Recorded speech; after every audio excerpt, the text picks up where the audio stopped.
Dear students, इस video में हम लोग डिस्कस करेंगे about epidemiology. Epidemiology the basic science of public health. Epidemiology क्या है? Actually it's a branch of medicine जो कि डील करता है with the incidence and distribution of disease frequency and the possible prevention and control in human population.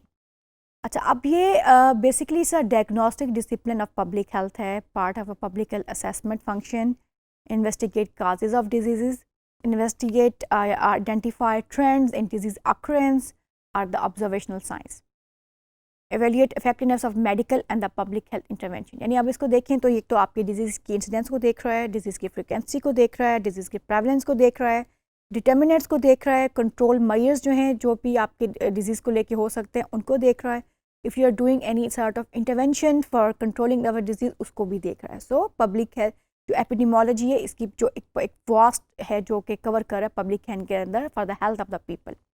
So if you see, अब हम अगर definition of epidemiology को देखते हैं तो epidemiology is defined as the study of distribution and determinants of disease frequency in human population. यानी distribution of disease और determinants जो हैं उसके उसके जो रिस्क फैक्टर्स हैं, जो उसके प्रिडिक्टर्स हैं, जो उसके काजेज़ हैं किसी भी डिजीज़ के, उसकी फ्रिक्वेंसी के ह्यूमन पॉपुलेशन के अंदर, उसको हम एपिडेमियोलॉजी कहते हैं। और it's a basic work of the epidemiologist कि उसने डिजीज़ फ्रिक्वेंसी को और डिजीज़ डिटर्मिनेंट्स ऑफ डिजीज़ को फाइंड आउट करना है।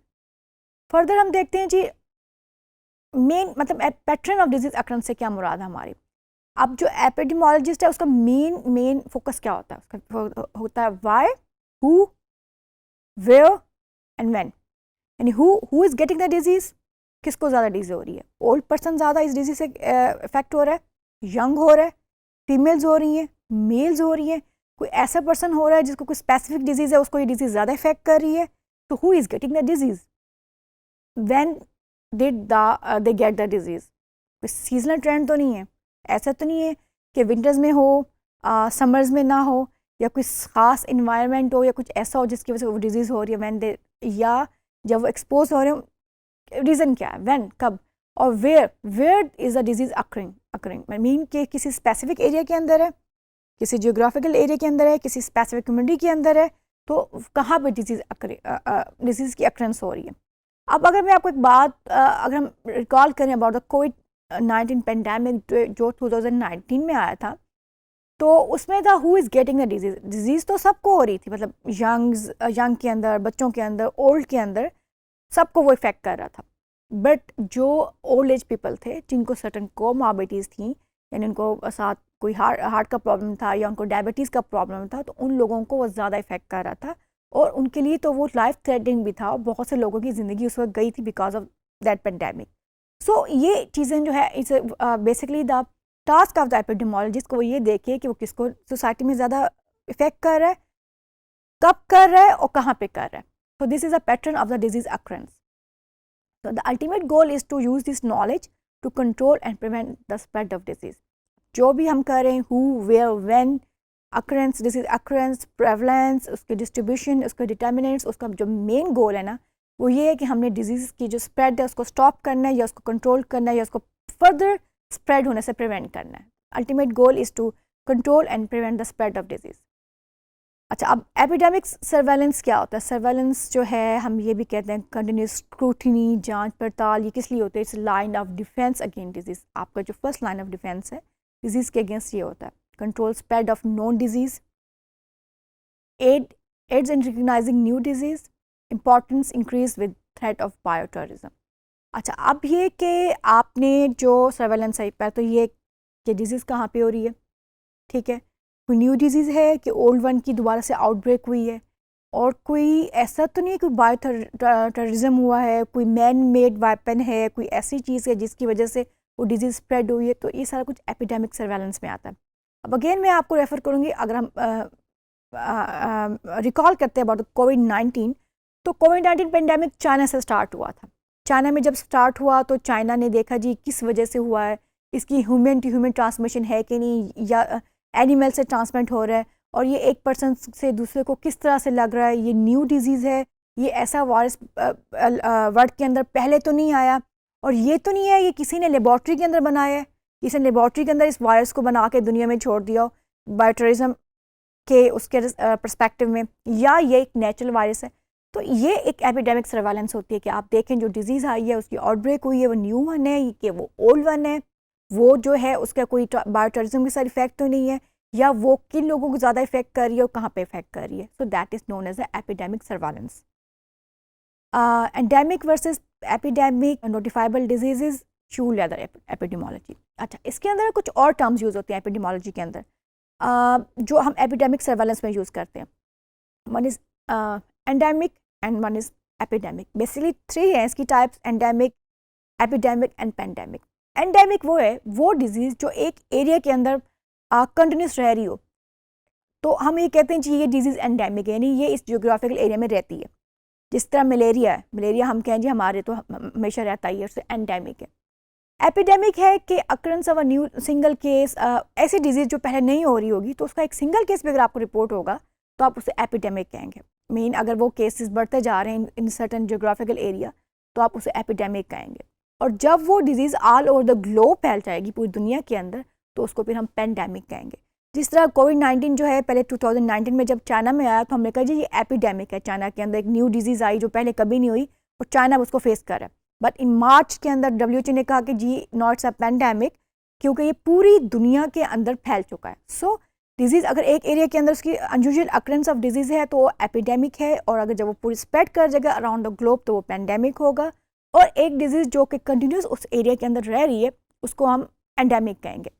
फिर नोटिफाइबल डिजीज़. नोटिफाइबल डिजीज़ वो होती हैं जो by legally by law responsibility है हेल्थ आपके इदारों की कि अगर वो डिजीज़ रिपोर्ट हो तो विदाउट एनी डिले आपकी जो अथॉरिटीज़ हैं आपने उनको इन्फॉर्म करना है.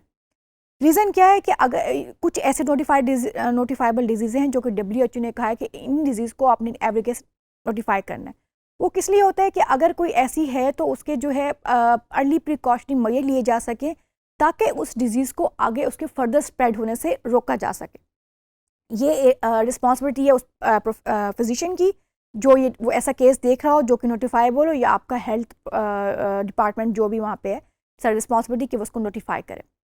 फिर जी शू लेदर एपिडेमोलॉजी. शू लेदर एपिडेमोलॉजी एक टर्म यूज़ होती है एपिडेमोलॉजी के अंदर जिसको हम इंटरवेंशनल एपिडेमोलॉजी भी कहते हैं या फील्ड एपिडेमोलॉजिस्ट भी कहते हैं. इसमें क्या होता है, जो आपके हेल्थ वर्कर्स हैं, जो आपके एपिडेमोलॉजिस्ट हैं, वो कम्युनिटी के अंदर फील्ड में जाके काम करते हैं और उस डिज़ीज़ आउटब्रेक की काजेज़ को पता करते हैं.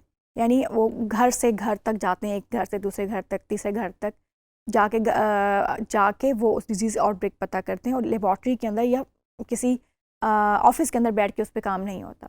इसके ऊपर जो शू लेदर एपिडेमोलॉजी की अगर हम हिस्ट्री देखें तो हिस्ट्री स्टार्ट होती है जब जॉन स्नो ने कॉलरा की 18th सेंचुरी के अंदर यूके में एक आउटब्रेक आया था कॉलरा का. तो जॉन स्नो ने शू लेदर एपिडेमोलॉजी में एक घर से घर जाके फाइंड आउट किया था कि आखिर क्या रीज़न है कि वो लोगों को कॉलरा हो रहा है, और उसको ये पता चला था कि जो रिवर थेम्स के पास लोग रह रहे हैं तो वो ज़्यादा कॉलरा से इफेक्ट हो रहे हैं, और स्पेशली वो लोग हैं जो एक ही सोर्स का पानी पी रहे हैं. सो इट्स बेसिकली नोन है कि आपने फील्ड में जाके काम करना है, घर से घर जाके, और डिजीज़ की जो काजेज़ हैं उसको फाइंड आउट करना है. सो जॉन स्नो एंड कॉलरा, जिसने मैंने आपको अभी बताया, first example of use of epidemiology. London had cholera epidemic in mid 1800 centuries. Snow suspected an association with the water supply at the Thames River. Natural experiment question household where cholera death has occurred. यानी उसने घर से घर जाके पूछा कि कहाँ पे कॉलरा के सिम्टम्स आए या कॉलरा से डेथ हुई है.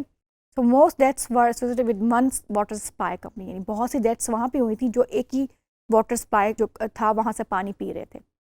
तो यहाँ से कंसेप्ट स्टार्ट हुआ शू लेदर एपिडेमोलॉजी का या फील्ड एपिडेमोलॉजी का. फिर हमारे पास आउटब्रेक इन्वेस्टिगेशंस आ जाती हैं, जिसमें सबसे पहले आपने डायग्नोसिस को वेरीफाई करना है, construct a working case definition, find cases systematically. यानी आप पहले डायग्नोस करें कि वेरीफाई करेंगे जो आपका डायग्नोसिस है वो ठीक है कि नहीं है. बिकॉज आउटब्रेक इन्वेस्टिगेशन ये है कि सडन आउटब्रेक कोई ऐसी चीज़ आई है जो पहले नहीं हो रही थी और उसकी अनयूजुअल अकरंस स्टार्ट हुई. तो इट्स वेरी इंपॉर्टेंट कि बिफोर नोटिफाइंग द डिजीज़ आप उसकी वेरीफाई करें. फिर उसकी एक वर्किंग केस डेफिनेशन बनाए कि आप किस तरह से कह रहे हैं कि आउटब्रेक है या ये डिजीज़ है. फिर आपने केसेस को फाइंड आउट करना सिस्टमेटिकली. जिस तरह फिर मैं अगेन आपको रेफर करूँगी टुवर्ड द कोविड-19 में ये था कि जो पर्सन जिसको कोविड-19 होता था उसके आसपास जितने भी लोग होते थे सबकी कंटेक्ट ट्रेसिंग की जाती थी, सब कुछ चेक किया जाता था देखने के लिए कि यहाँ से डिजीज़ दूसरे में ट्रांसमिट तो नहीं हुई है. सो ये एक होता है इसका कंटेक्ट ट्रेसिंग का एपिडेमोलॉजी के अंदर। Outbreak investigation ask who, where and when questions to describe the epidemic by person, place and time. Look for a common source of exposure. Common source of exposure क्या है इसके अंदर? Identify risk factor, observe long-term trends. Epidemiological studies of chronic disease are more complicated and difficult than for the infectious disease or toxic contamination. आपने जितने भी इसके risk factors हैं वो देखने हैं, आपने लॉन्ग टर्म ट्रेंड देखना है, और जितने भी क्रॉनिक या डिजीज़ हैं या ऐसे कॉम्प्लिकेटेड हैं इन्फेक्शियस डिजीज़ या उसकी टॉक्सिक कंटेमिनेशन है, उसको फाइंड आउट करना है। अगर हम कोविड-19 को देखें तो हमने आइडेंटिफाई किया था कि जो ओल्ड एज पीपल हैं उनका ज़्यादा चांस है इससे इफ़ेक्ट होने का, और ट्रेंड उसका ये देखा था कि कितने अरसे तक रह रही है, उसके बाद ये विनिश्ड हो रही है। तो ये हर इन्फेक्शियस डिजीज़ के लिए है, और आपकी नॉन कम्युनिकेबल और क्रॉनिक डिजीज़ के लिए भी है कि आप उसका ट्रेंड देखें और उसके रिस्क फैक्टर्स को आइडेंटिफाई करें। तो this is a basic concept of the epidemiology, जो कि पब्लिक हेल्थ में भी यूज़ होती है और जिसको सोशल साइंटिस्ट भी यूज़ करते हैं to find the cause of disease, to find the determinants, to find the predictors, to find the risk factors. Thank you very much, students.